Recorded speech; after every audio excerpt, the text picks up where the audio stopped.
Okay boys, today we're gonna talk about Balian and his masculine frame. Let's get right to it. First off, I would like to say some things about his stoic nature, which we can describe as his main and signature trait in the movie. In my personal opinion, the main reason he was in the stoic state constantly was the suicide of his wife. This doesn't mean that he doesn't have any emotions. It's just simply that he can control them. But as every man should have, he had his line which could not be crossed.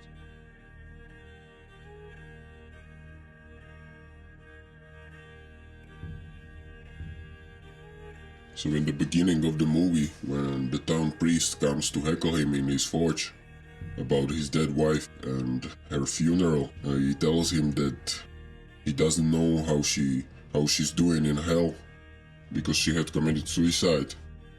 And in the medieval times, the victims of a suicide were first decapitated and then buried. When he tells him this, Balian looks at him and realizes that the priest has a cross of his wife on his neck, which he took when he buried her. So that naturally enrages Balian. Oh, what she does there without a head.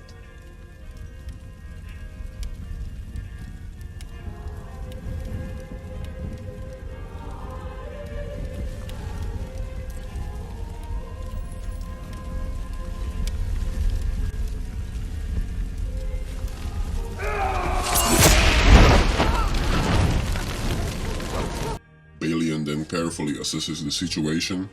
You can see him in this scene that he thinks about his next decision or his next move, and he decides that the right thing is to kill the priest. Balian was obviously enraged when he killed him, but this doesn't mean that he didn't do this consciously. The moral of the story is that sometimes if you do terrible things, they are for the greater good and they are justified.